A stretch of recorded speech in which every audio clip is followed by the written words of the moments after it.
नमस्कार दोस्तों, मैं शिवम कुमार विवेक आप सभी का स्वागत करता हूं आपके अपने चैनल SKV क्लासेज में।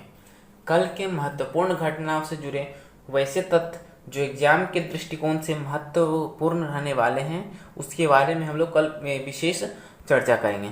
तो आज दिनांक 6 नवंबर 2020 के लिए जो महत्वपूर्ण करंट अफेयर बनने वाले हैं उनमें से हमारा पहला प्रश्न है, टेनिस खेल में 1000 मैच खेलने वाले चौथे खिलाड़ी कौन बन गए हैं? तो इसका राइट आंसर हो जाएगा राफेल नडाल। राफेल नडाल पूरे विश्व में ये चौथे स्थान प्राप्त कर चुके हैं 1000 मैच खेलने वाले। तो अब मन में प्रश्न लाई 3 स्थान तक कौन था? तो 3 स्थान में आप देख लीजिए कि पहले स्थान पे जो है वो है जिमी कॉनर्स, ये जो हैं 1274 खेल खेल चुके हैं। दूसरे नंबर पे हम लोग बात करें रोजर फेडरर 1242 और 3 नंबर पे हम लोग बात करें तो इवान लैंडर हैं जो 1068 खेल अभी तक खेल चुके हैं। यदि हम राफेल नडाल की बात करें तो राफेल नडाल स्पेन देश के रहने वाले हैं। और हम ATP से बात कर ले आप लोग को तो association of tennis professional, ATP का full form association of tennis professional, पूरे विश्व में टेनिस खेल को ATP रेगुलेट करता है। यदि हम स्थापना की बात करें ATP का तो सितंबर 1972 में किया गया था। हेड क्वार्टर लंदन UK में है और अध्यक्ष का बात कर ले हम लोग तो एंड्रिया गाउडेंजी हैं। दूसरा प्रश्न है, आइवरी कोस्ट के फिर से राष्ट्रपति कौन बने हैं? तो इसका राइट आंसर हो जाएगा अल्सेन ओटारा। अल्सेन ओटारा। अब आइए इनसे जुड़े हुए प्रश्नों के साथ साथ कुछ महत्वपूर्ण तथ्य भी देखते हैं। आइवरी कोस्ट, ये जो हैं आइवरी कोस्ट अफ्रीका महाद्वीप में स्थित है और राजधानी की हम लोग बात कर ले तो राजधानी यामोसुकी है। क्या है? यामोसुक्रो है। यामोसुक्रो है, याद रखिएगा यामोसुक्रो है। नेक्स्ट, यदि हम करेंसी की बात कर लें तो वेस्ट अफ्रीकन CFA फ्रैंक है। राष्ट्रपति की बात कर लें अल्सेन ओटारा है और प्रधानमंत्री की बात कर लें तो हमीद वाकायको है। चलिए अगला प्रश्न रहा हमारा, किसे केरल के JC डेनियल पुरस्कार 2020 से सम्मानित किया गया है? तो इसका राइट आंसर होगा हरिहरन। हरिहरन जी को JC डेनियल पुरस्कार 2020 से सम्मानित किया गया है। अब चलते इनसे जुड़े हुए कुछ महत्वपूर्ण तथ्य। वरिष्ठ फिल्म डायरेक्टर हरिहरन को मलयालम सिनेमा में उत्कृष्ट योगदान और बेहतर प्रदर्शन के लिए केरल सरकार की तरफ से JC डेनियल पुरस्कार 2020 से सम्मानित किया गया है। आपका प्रश्न पूछा जा सकता है JC डेनियल पुरस्कार किस क्षेत्र में दिया जा सकता है? तो हम बोलेंगे वरिष्ठ फिल्म डायरेक्टर के क्षेत्र में, मलयालम अर्थात सिनेमा के क्षेत्र में जो है दिया जाता है। चलिए नेक्स्ट प्रश्न है कि बांग्लादेश और किस देश की नौसेना के बीच नौसेना अभ्यास CARAT करात बांग्लादेश 2020 को शुरू किया जा रहा है? इसका राइट आंसर हो जाएगा अमेरिका। अमेरिका और बांग्लादेश के बीच में एक नौसेना के लिए नौसेना अभ्यास स्टार्ट हो रहा है जिसे हम लोग करात के नाम से जानते हैं। करात का दी फुल फॉर्म जाने तो कोऑपरेशन एफ्लोट रेडलाइंस एंड ट्रेनिंग है। अब नेक्स्ट इससे ही जुड़े हुए पॉइंट हैं कि इस अभ्यास का उद्देश्य दोनों देशों के बीच आपसी सहयोग को बढ़ावा देना तथा दोनों देशों की सैन्य शक्ति का प्रदर्शन करना है। अब महत्वपूर्ण तथ्य, USA आया था चर्चा में तो USA के बारे में देखते हैं।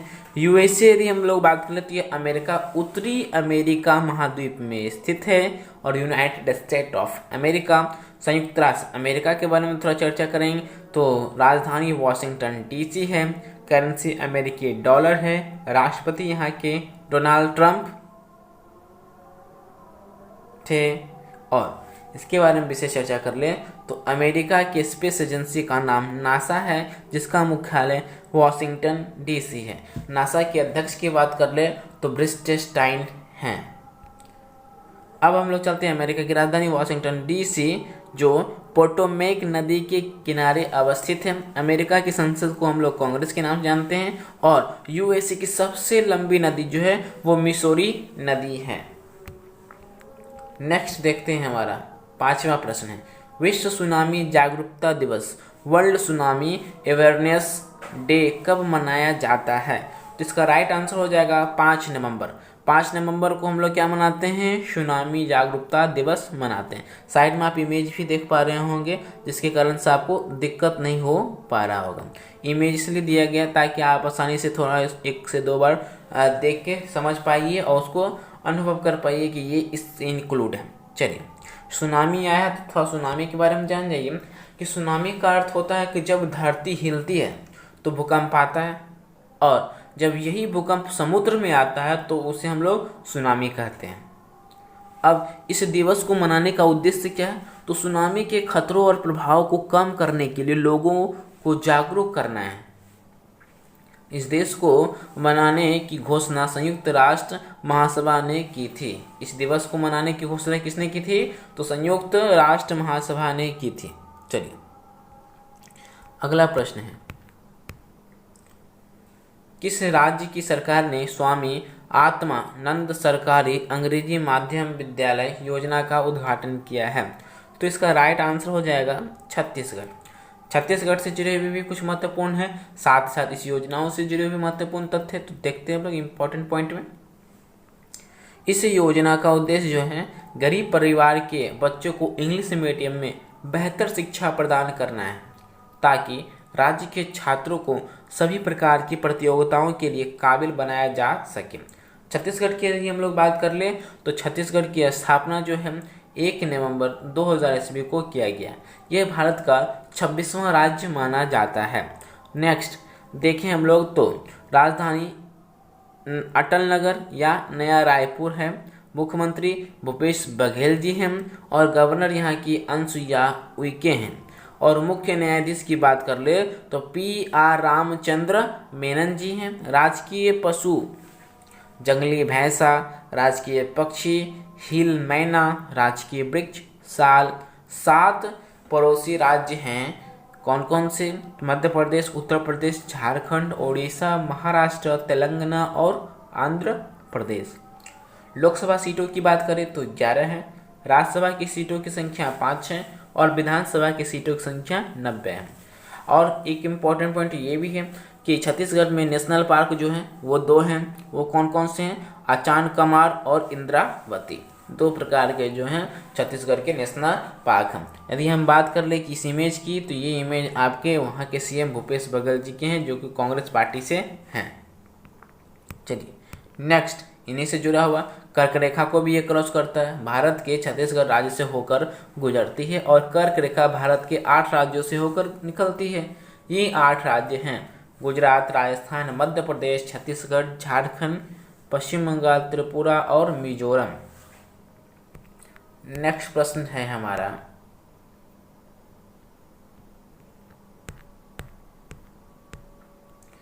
सात नंबर में प्रश्न है, ONGC विदेश लिमिटेड के नए MD और CEO कौन बन गए हैं? तो इसका राइट आंसर होगा AK गुप्ता। AK गुप्ता जो है ONGC के MD और CEO बन गए। MD का मतलब मैनेजमेंट डायरेक्टर, और CEO का मतलब होता है चीफ एग्जीक्यूटिव ऑफिसर। आइए इससे जो इम्पोर्टेंट पॉइंट भी हैं ONGC से रिलेटेड, तो ONGC विदेश लिमिटेड, इसके बारे में जानते हैं। भारत की अंतर्राष्ट्रीय पेट्रोलियम कंपनी है, जिसकी स्थापना 1965 ईस्वी को की गई थी। मुख्यालय की बात करें तो नई दिल्ली है, और यह क्या है? तो पेरेंट ऑर्गेनाइजेशन है, अर्थात oil and natural gas corporation का एक भाग है। नेक्स्ट प्रश्न है हमारा, तूफान एटा ने सबसे ज्यादा किस देश को प्रभावित किया? यह एक प्रकार का क्या है? तो तूफान है। आगे हम लोग चलते हैं, जिसके बारे में आपको जानकारी मिलेगी। तो इसका राइट आंसर हो जाएगा निकारागुआ। निकारागुआ जो है, निकारागुआ के क्षेत्र में तूफान एटा ने सबसे ज़्यादा प्रभावित किया। तो आप जानिए, तूफान एक प्रकार का यह तूफान है। कौन? तो तूफान एटा किस देश को प्रभावित किया है? तो उसका नाम क्या हो जाएगा? निकारागुआ। और आप जो ये देख पा रहे हैं, ये क्षेत्र देख पा रहे होंगे, ठीक है, निकारागुआ का, देखिए ये निकारागुआ का क्षेत्र है, ये निकारागुआ का क्षेत्र है। और इससे रिलेटेड दी इम्पोर्टेंट बात भी हम लोग चर्चा करेंगे। इस क्षेत्र में क्या आया, तो एक प्रकार का तूफान आया जिसका नाम क्या है, एटा। अब आइए इसके बारे में हम लोग जानने का कोशिश करते हैं। इम्पोर्टेंट पॉइंट निकारागुआ से सबसे पहले तो ये देख लेंगे कि ये उत्तरी अमेरिका महाद्वीप में ये स्थित है। दूसरा, इसकी राजधानी की हम लोग बात कर ले तो राजधानी क्या है, मानागुआ है। और मुद्रा की बात कर ले तो निकारागुआ कोर्डोबा है। और राष्ट्रपति की बात कर ले तो डेनियल ऑर्टेगा हैं। चलिए इससे नेक्स्ट पॉइंट पर भी हम लोग चर्चा कर लें तो सतलज नदी पे 210 मेगावाट पन बिजली परियोजनाओं के लिए 1810 करोड़ रुपए निवेश को मंजूरी दी गई है। यह परियोजना किस राज्य की सरकार के द्वारा लाई गई है, तो इसका राइट आंसर हो जाएगा हिमाचल प्रदेश। हिमाचल प्रदेश के द्वारा जो है 210 मेगावाट पन बिजली परियोजना के लिए 1810 करोड़ रुपया का निवेश किया गया है। अब आइए हिमाचल प्रदेश आया तो उससे रिलेटेड कुछ पॉइंट भी देख लेते हैं। हिमाचल प्रदेश एक राज्य है जिसकी राजधानी शिमला है। मुख्यमंत्री को हम लोग बात कर ले तो जयराम ठाकुर हैं जो कि बीजेपी पार्टी से हैं। गवर्नर का हम लोग बात कर ले तो बंडारू दत्तात्रेय हैं। और मुख्य न्यायाधीश की बात कर ले तो लिंगप्पा नारायण जी हैं। लोकसभा की सीटों की संख्या 4 है जबकि राज्यसभा की सीटों की संख्या 3 है। यदि विधानसभा सीट की संख्या की बात कर ले तो 68 है। तो राजकीय पशु हिम तेंदुआ है और राजकीय पक्षी जुराना है। राजकीय वृक्ष जो है देवदार है। और हम 4 पड़ोसी राज्य कौन कौन से हैं जो कि हिमाचल प्रदेश को स्पर्श करती है, पंजाब, हरियाणा, उत्तराखंड और उत्तर प्रदेश है। नेक्स्ट है हिमाचल प्रदेश की जो प्रमुख झीलें हैं वो हैं सूरजताल झील, नाको झील, रेणुका झील, चंद्रताल झील, खजियार झील, मछियाल झील और भृगु झील। यह सभी हिमाचल प्रदेश में स्थित है। हिमाचल प्रदेश के प्रमुख दर्रे जो हैं वो रोहतांग दर्रा और सिपकिला दर्रा और बारालाछा दर्रा है। हम ये रोहतांग दर्रा, तो इस रोहतांग दर्रा का नाम परिवर्तित करके अटल बिहारी वाजपेयी दर्रे के नाम से जाना जाता है, जिसका लगभग डिस्टेंस 8 किलोमीटर के बीच में इसका नाम बदल दिया गया। तो हो सकता है कि आपसे पूछ भी दिया जा सके। जबकि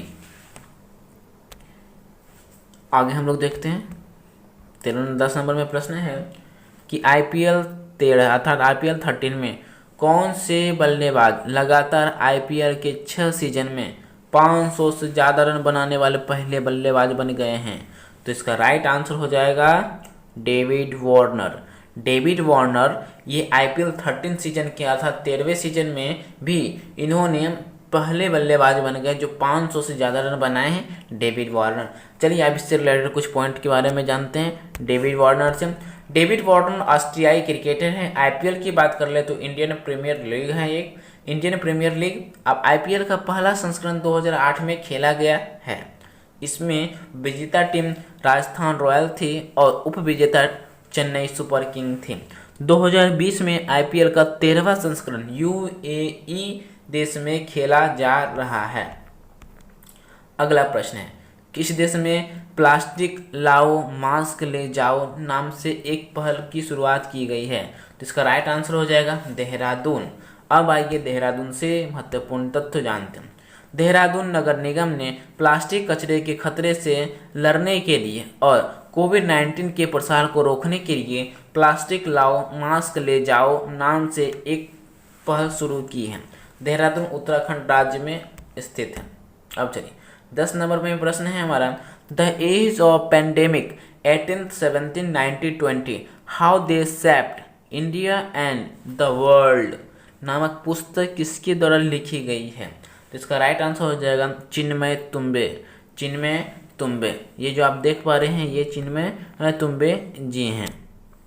चलिए नेक्स्ट इन्हीं से जो इसके बाद भी बहुत से ऐसे पॉइंट्स हैं जो एग्जाम के दृष्टिकोण से महत्वपूर्ण बनते हैं। अगले में हम लोग देखते हैं अगले प्रश्न जो है, किस राज्य की सरकार ने कॉफी विद CM कार्यक्रम को शुरू किया है, तो कॉफी विद CM के नाम से गोवा ने स्टार्ट किया है। अब इस का उद्देश्य क्या उसके बारे में भी हम लोग देखते हैं। तो इस कार्यक्रम का उद्देश्य जो है युवाओं से संबंधित समस्याओं का समाधान करना और युवाओं को उच्च शिक्षा और रोजगार के अवसर उपलब्ध कराना है। गोवा राज्य की बात हम लोग कर लें, चूँकि गोवा चर्चा में आया है, तो इसकी राजधानी पणजी है। मुख्यमंत्री प्रमोद सावंत जी हैं बीजेपी पार्टी से। गवर्नर की बात कर ले तो भगत सिंह कोश्यारी हैं और मुख्य न्यायाधीश की बात कर ले दीपांकर दत्ता जी हैं। दूसरा आदि हम बताएं आपको कि गोवा को स्पर्श करने वाले मात्र 2 ही राज्य हैं, तो वो आपको महाराष्ट्र और कर्नाटका। लोकसभा सीट की बात कर ले 2 है, राज्यसभा की सीट 1 है और विधानसभा की सीटों की संख्या 40 है। गोवा क्षेत्रफल के हिसाब से सबसे छोटा राज्य है।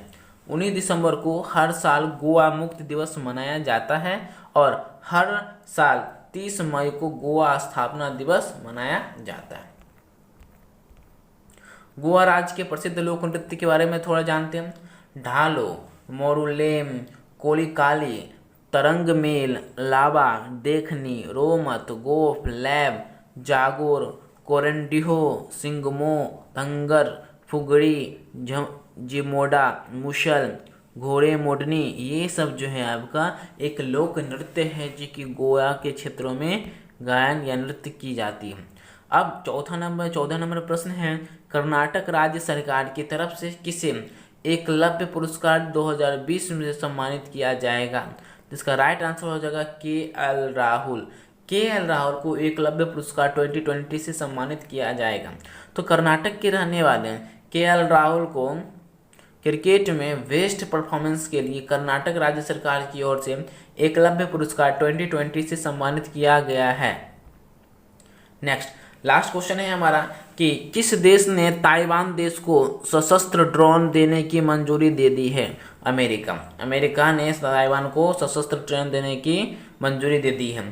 चीन के साथ बढ़ते तनाव के कारण अमेरिका ने ताइवान देश की सैन्य शक्ति को मजबूत करने के लिए सशस्त्र ड्रोन देने की मंजूरी दी है। आई होप कि आप लोग समझ पा रहे होंगे। इस करंट अफेयर के अंतर्गत जो है 15 प्रश्न शामिल किए गए थे जो एग्जाम के दृष्टिकोण से महत्वपूर्ण थे। देखिए मेरे पास प्रश्नों की संख्या सीमित नहीं है, कभी 10, कभी 12 और कभी 15, क्योंकि क्वेश्चंस जो सिलेक्टेड लगते हैं, जो एग्जाम के दृष्टिकोण से महत्वपूर्ण लगते हैं, तो ऐसे प्रश्न को ही शामिल किया जाता है। अन्यथा आपको पता है कि न्यूज़ 2 प्रकार के होते हैं, एक सॉफ्ट न्यूज होता है और एक हार्ड न्यूज होता है। जो हार्ड न्यूज होगा वो तत्काल के लिए हाईलाइटेड रहेगा, जो एग्जाम में पूछे नहीं जाते हैं। सॉफ्ट न्यूज वैसे होते हैं जो एग्जाम के दृष्टिकोण से पूछे जाएंगे और उसमें लंबा खासा चर्चा रहता है। तो ठीक है, मिलते हैं हम लोग फिर से नेक्स्ट वीडियोस में। और अभी तक चैनल को सब्सक्राइब नहीं किया तो चैनल को सब्सक्राइब कर लीजिए। मिलते हैं हम लोग नेक्स्ट वीडियोस में। अभी तक के लिए धन्यवाद।